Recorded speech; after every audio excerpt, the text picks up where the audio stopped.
Sean bienvenidos a casa. Lo quiero decir nuevamente porque de veras es un deseo que cada uno de los que estamos aquí sientan que están en el lugar correcto, en el lugar donde Dios los ha llamado a pertenecer. Y bien, vamos a continuar hoy con la serie de mensajes cortas que he estado hablando de Jonás, de una historia de gracia, y está basada principalmente en la vida de Jonás, en el llamado que Dios le dio a este profeta. Y como vimos que Jonás fue realmente un personaje real, no fue un personaje ficticio. Muchos creen que fue una ficción simplemente para Dios mostrarnos unas verdades, pero no es así. La Biblia registra en Segunda de Reyes que él estuvo en los tiempos del rey Jeroboam II, y el mismo Jesús citó algunos acontecimientos de Jonás y los aplicó a su vida. Entonces creemos que literalmente todo lo que sucedió ahí en el libro de Jonás que está relatado fue real, porque nuestro Dios es un Dios de lo maravilloso y lo extraordinario. Entonces vimos que Dios le hace este llamado a Jonás de ir a Nínive, pero no era cualquier llamado, no era cualquier encomienda, era algo serio ir ahí, porque dijimos que Nínive era la capital de Asiria, uno de los imperios o de los países más sanguinarios, malos, perversos que había en ese tiempo. Y no solamente eso, sino también eran el peor enemigo de la nación de Israel. Entonces Jonás no podía entender la gracia, no podía entender la misericordia de Dios, como Dios, siendo un Dios de justicia, iba a traer amor, redención a un pueblo tan perverso y tan malo como eran los asirios. Y vimos que muchas veces tú y yo estamos en esa condición. No nos gusta dar gracia a los demás, pero la buena noticia es que hasta el día de hoy la gracia, la misericordia no depende de ti, de mí, depende del Dios Todopoderoso. Y es un Dios tan bueno que Él quiere que nadie perezca, dice las Escrituras, sino que todos vengan, procedan al arrepentimiento. Y para muchos hombres es imposible. Tú puedes decir, no, ese hombre Dios no lo puede cambiar.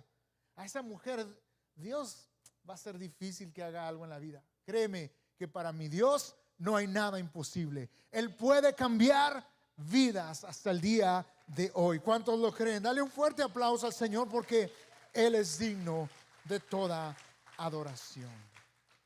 Algo que comenté la semana pasada también es que no confiamos en Dios lo suficiente y confiamos en nuestra sabiduría demasiado. Al no entender lo que Dios hace muchas veces, al no entender los planes que Dios tiene para nuestras vidas, tendemos a desesperarnos y a confiar más en nosotros que en lo que Dios tiene preparado para nuestras vidas.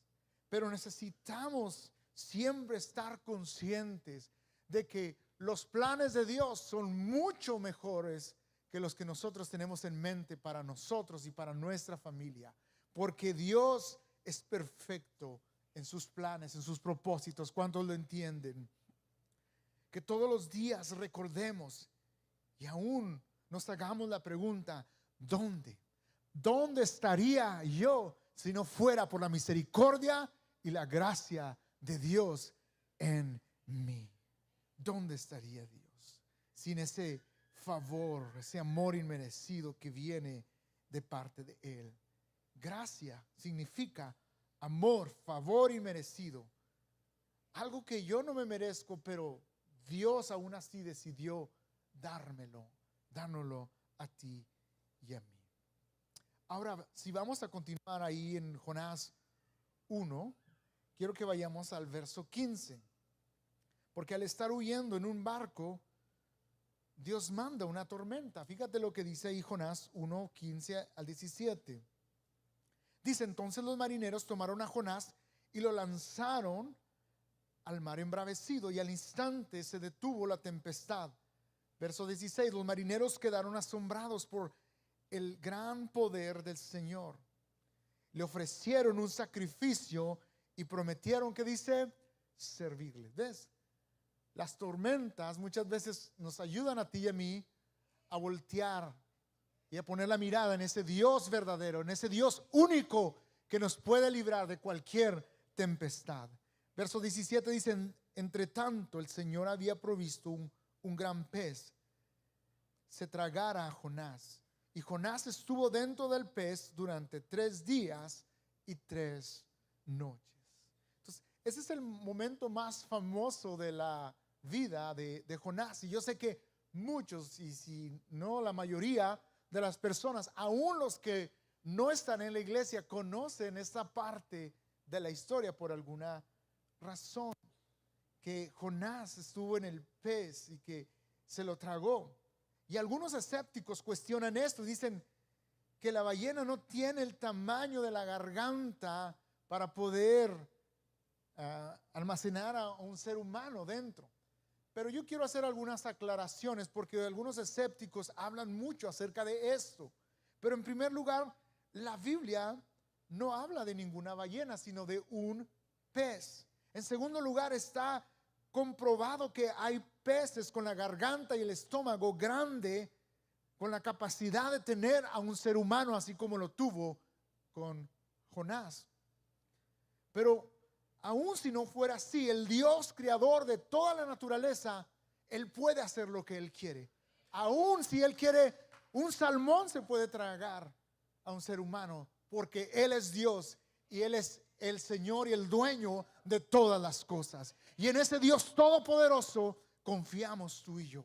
Está nuestra esperanza en ese Dios que hace que la tormenta se calme, en ese Dios que tiene el poder para que un hombre sea devorado por un pez.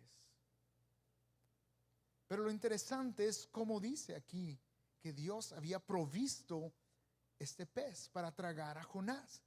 Esto era una prueba terrible, espantosa, y ni siquiera me puedo imaginar el terror que tuvo este hombre al estar ahí durante 3 días. No me puedo imaginar lo terrible que fue él. Pero a través de eso, realmente Dios estaba salvando su vida de ahogarse. Y lo estaba preparando para lo que Dios lo estaba llamando, para lo que Dios tenía para él. Y sabes, Dios provee lo que se requiere para ti y a mí, ayudarnos a cumplir los propósitos que Él tiene para nosotros. Y muchas veces van a ser tormentas, van a ser dificultades en tu vida y en mi vida, pero Dios las va a usar, escúchame, para hacerte más fuerte a ti y a mí.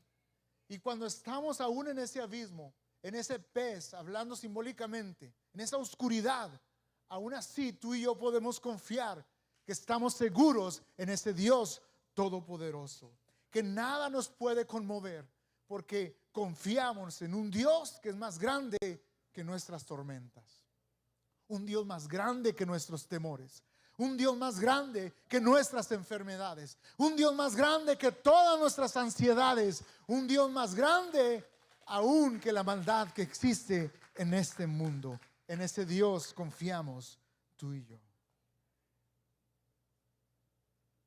Saben, lo antes posible que reconozcamos que no podemos solos y necesitamos de su gracia, lo antes posible que podemos avanzar. Lo voy a decir otra vez. Lo antes posible que reconozcamos que no podemos solos y necesitamos de su gracia, lo antes posible que podemos avanzar. Muchas veces no estoy avanzando porque sigo aferrado a hacerlo en mis recursos, en mis fuerzas, en mis habilidades, en mi sabiduría. Pero si yo reconozco que no puedo y necesito de la gracia de Dios diariamente en mi vida, voy a avanzar. Me encanta lo que dijo Jesús. Él dijo que hay que perder la vida para encontrarla. Qué poderoso es esto, ¿no? Hay que perder la vida para encontrarla. Pero en el sentido de la vida en mis fuerzas, de rendirme a Él para encontrar la vida plena que solo Él puede ofrecernos.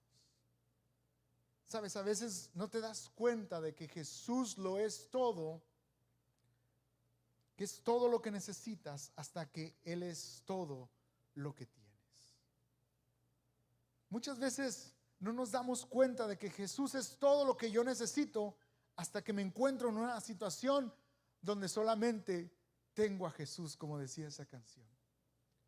Donde solamente Jesús es lo único que siempre permanece. Sabes, tu salud algún día te va a abandonar. A mí me abandonó, ¿verdad? Desde hace mucho, y tengo que hacer ejercicio por mi colesterol. Tus finanzas te van a abandonar algún día. Tal vez va a haber escasez. Tus mejores amigos tal vez algún día se van a separar de ti. No quisiera que fuera así, pero tal vez va a pasar. Te van a traicionar, va a suceder algo. Aún tu familia más cercana te va a abandonar. Pero hay alguien que nunca nos deja, iglesia, y ese es nuestro Dios todopoderoso. Él siempre está de nuestro lado. Él siempre está de nuestro lado. Entonces necesitamos reconocer día a día que Jesús es todo lo que tenemos y Él es suficiente en nuestras vidas. Él es suficiente. ¿Cuántos pueden creerlo eso? Él es suficiente. No necesito nada más. Así que a veces tenemos que llegar al fondo, como les decía. Y aquí Jonás literal estaba en el fondo de un pez y en el fondo del mar. Y a veces que llegamos al fondo es cuando recapacitamos. Ahora, no digo que siempre tiene que ser así, porque podemos ser sabios para no caer hasta el fondo. Porque muchas veces Dios nos advierte y nos dice, no vayas hasta ahí. Y nos advierte para no caer en el fondo. Pero si has caído en el fondo, no te preocupes. Dios está ahí listo para levantarte y para darte esa oportunidad de hacer algo nuevo. Porque dice la Escritura que sus misericordias son nuevas cada mañana. Oh, qué hermoso es descansar en eso, ¿verdad? Las misericordias de Dios son nuevas cada mañana. Así que me encanta porque en ese momento, cuando está en ese tiempo duro de su vida, Jonás levanta una oración y en el capítulo 2 vamos a ver algunos detalles de su oración.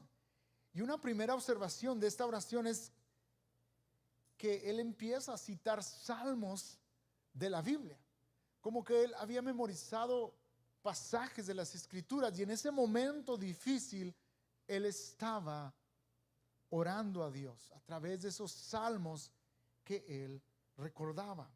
Y eso nos enseña una gran verdad, iglesia.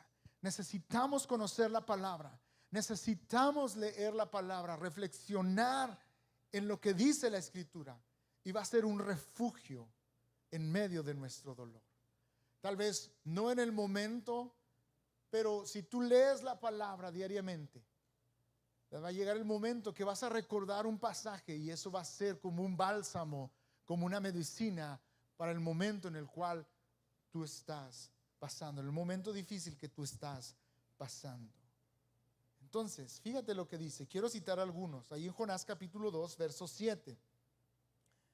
Dice, cuando la vida se me escapaba, recordé al Señor. Ese es un salmo, pero lo está citando Jonás. Dice, elevé mi oración sincera hacia ti en tu santo templo. Verso 8 dice, los que rinden culto a dioses falsos le dan la espalda a todas las misericordias. ¿De quién? De Dios. Pero yo te ofreceré sacrificios con cantos de alabanza y cumpliré todas mis promesas. Pues mi salvación viene solo del Señor. Verso 10. Entonces el Señor ordenó al pez escupir a Jonás sobre la playa. Entonces, algunas observaciones aquí rápidamente de este pasaje, de este verso 7, dice que Jonás eleva una oración sincera hacia Dios, reconociendo su morada. dice en su santo templo, reconociendo la santidad, la grandeza de Dios.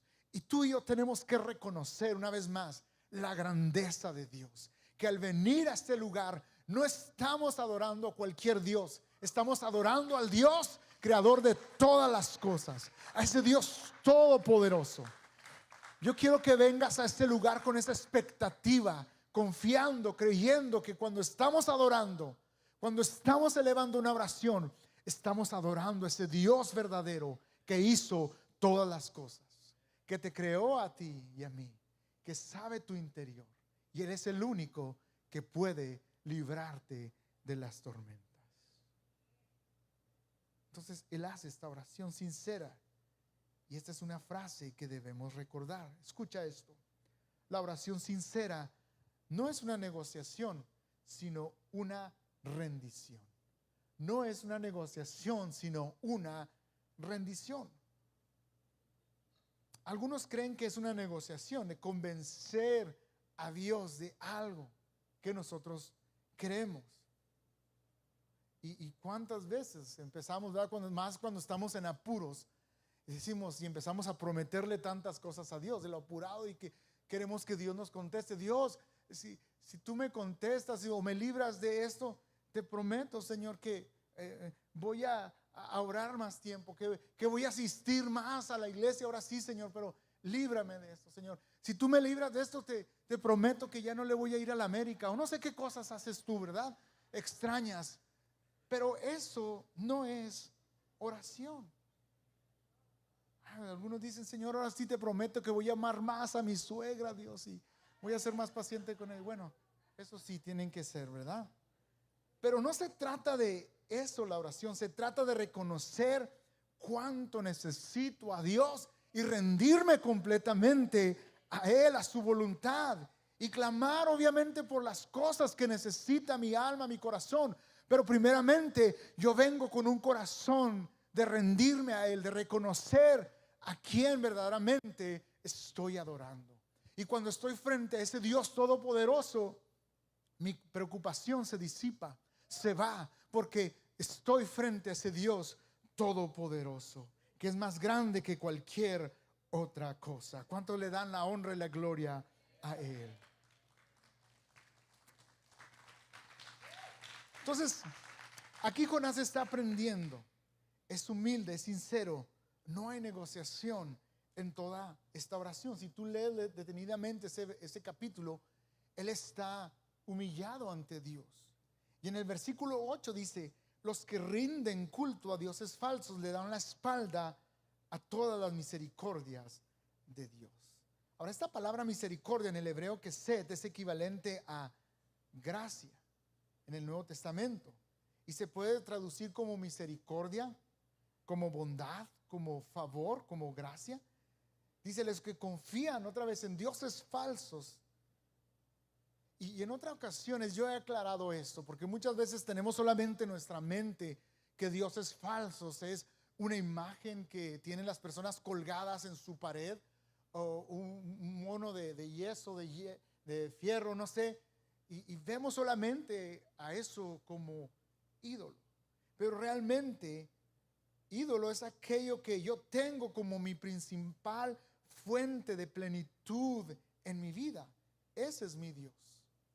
Aquello que tengo como mi principal plenitud de vida. Aquello que me da satisfacción.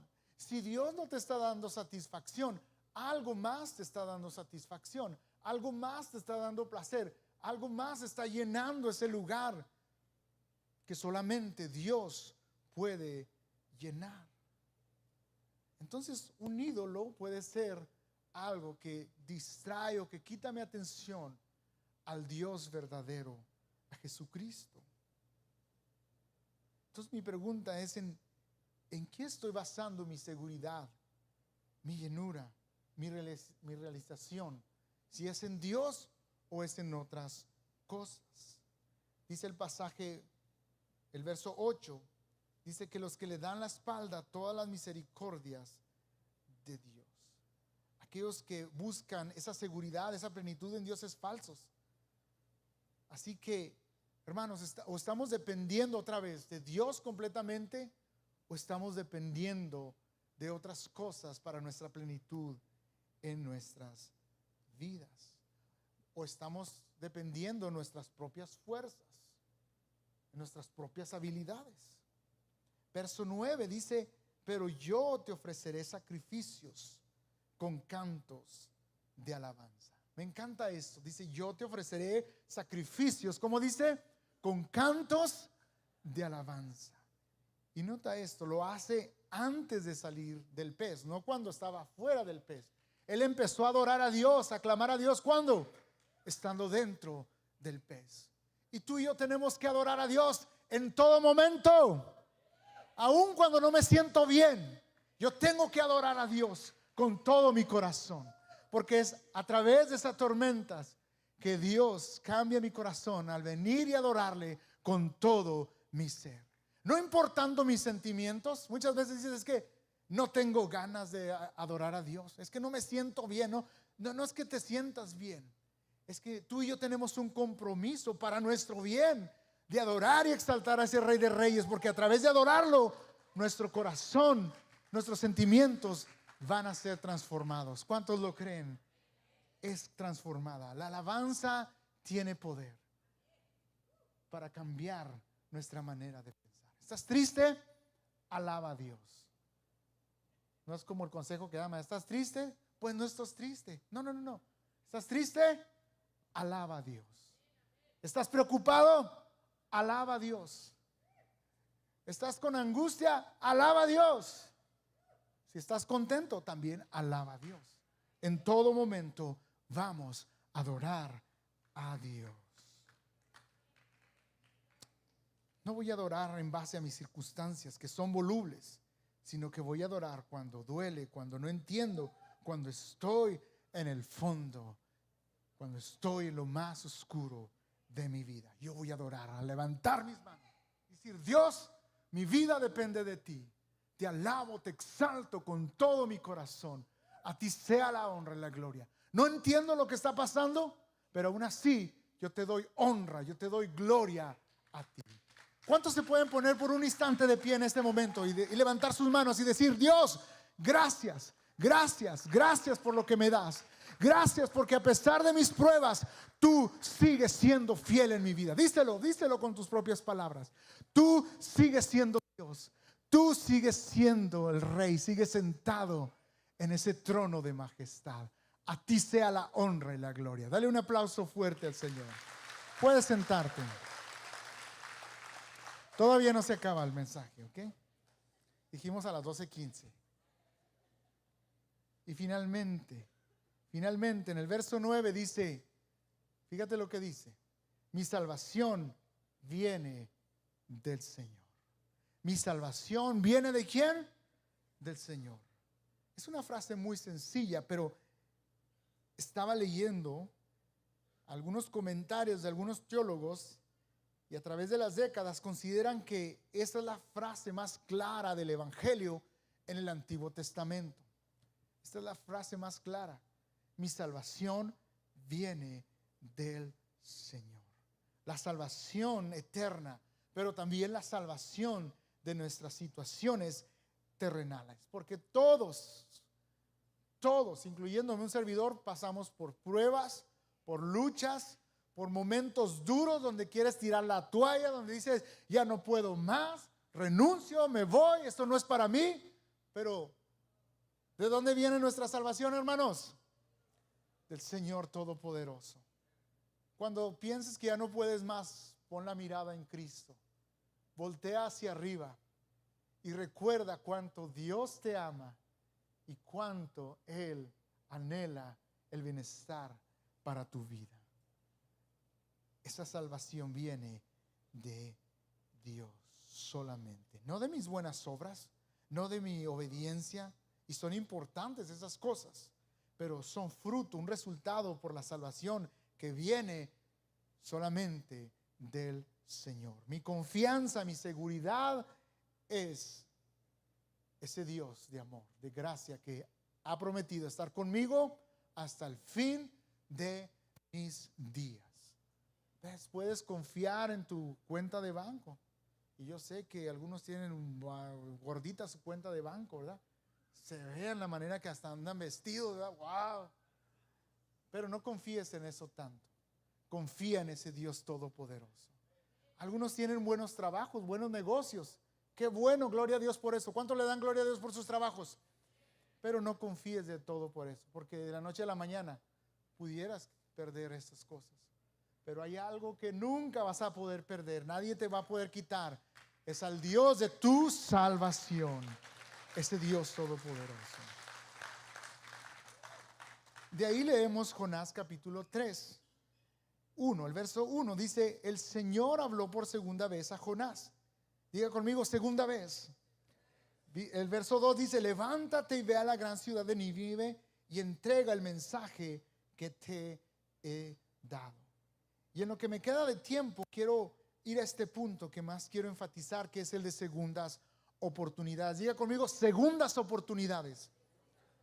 Dios le habló, dice, una segunda vez, dándole una segunda oportunidad a un profeta necio, a un profeta desobediente, como muchos de nosotros aquí, ¿verdad? No quiero voltear para ningún lado, pero somos necios, no escuchamos la voz de Dios. Dios nos habla y nos hacemos como que no escuchamos.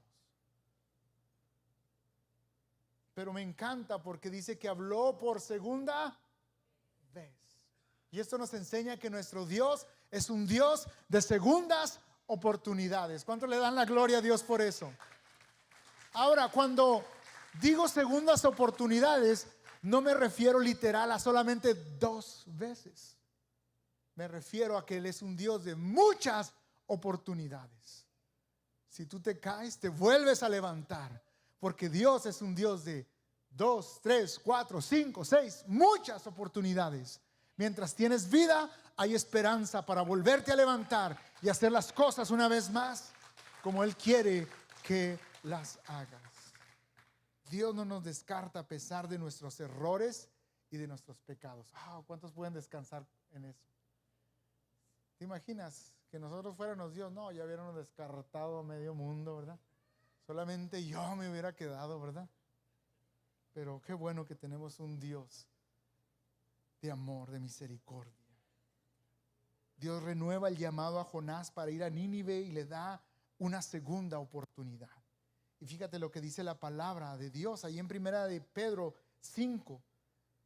Y yo quiero que lo subrayes eso en tu Biblia y lo medites en esta semana, porque este pasaje es poderoso. A mí me ha ayudado mucho en los tiempos difíciles en mi vida y quiero que sea de bendición en ese tiempo difícil para ti.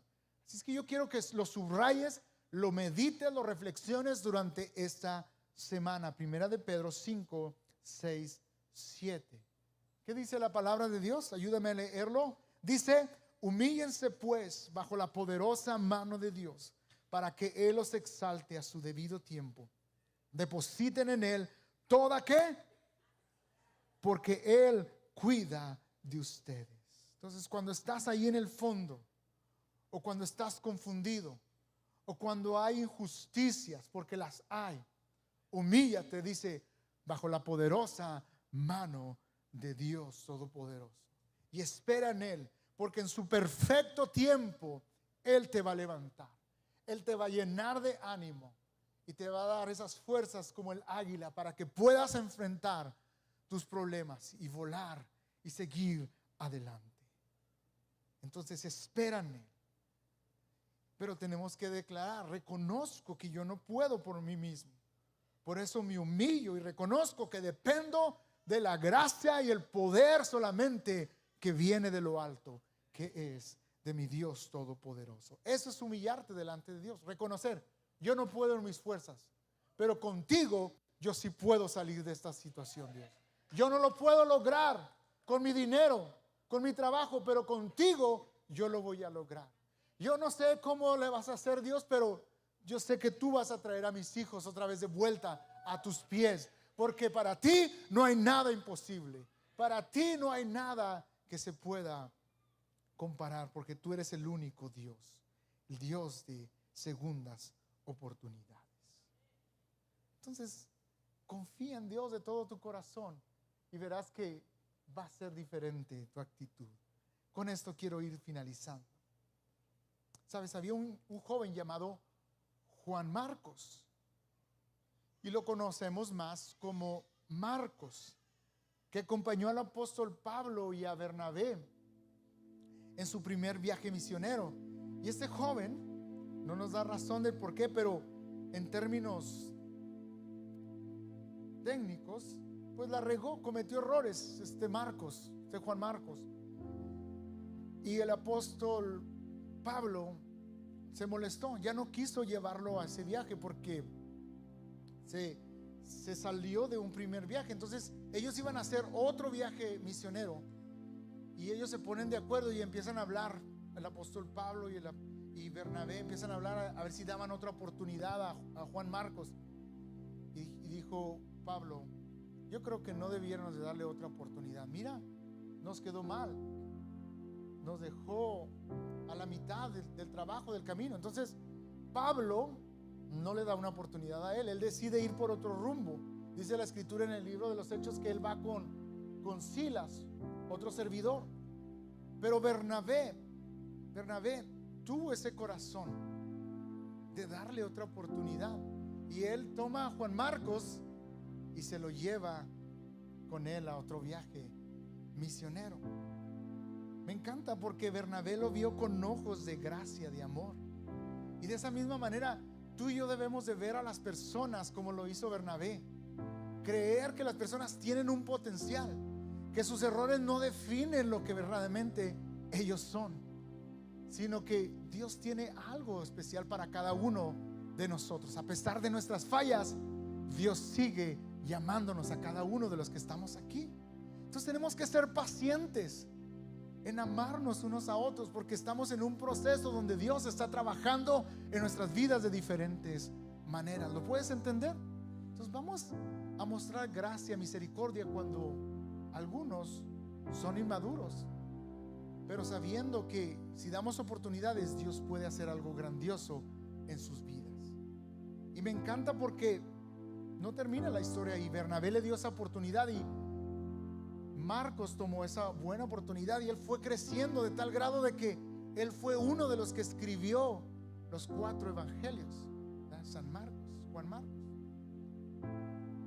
Y Dios lo usó de una manera tan poderosa para poder escribir la historia del hombre más sobresaliente, que es Jesucristo, y plasmar ahí la historia de Cristo. ¿Ves? Por eso Dios es un Dios de segundas oportunidades, porque Él ya vio lo que nosotros no hemos podido ver en el presente todavía. Y al final, ¿verdad? Al final me encanta porque el apóstol Pablo, ya anciano, en su último escrito reconoce que Dios había hecho algo grandioso en la vida de Juan Marcos. Y mira lo que dice en 2 Timoteo 4:11, dice: solo Lucas está conmigo. Trae a Marcos contigo cuando vengas, porque me será de ayuda en mi ministerio. Tan cortito este pasaje, pero dice mucho de la manera de pensar del apóstol Pablo. Había cambiado su manera de pensar. Aquel que dijo: no, él ya no viene conmigo porque me falló una vez. Ahora él dice: tráemelo, será de ayuda para mi ministerio. Quizás otros te han descartado, escúchame, quizás otros te han descartado y te han dicho que ya no hay otra oportunidad. Pero escúchame, tal vez tú mismo te has descartado también por cosas que has fallado y ya no crees que Dios puede hacer algo en ti. Yo quiero decirte en esta hora: Dios es un Dios de segundas oportunidades. Él quiere seguir obrando en tu vida. Dice la escritura que el llamado es irrevocable. Si Dios te llamó, Él ya no puede renunciar a eso.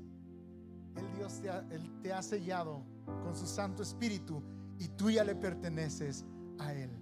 Ni siquiera los errores que tú pudieras cometer te van a separar del amor de Dios que es en Cristo Jesús. Ponte de pie en esta hora.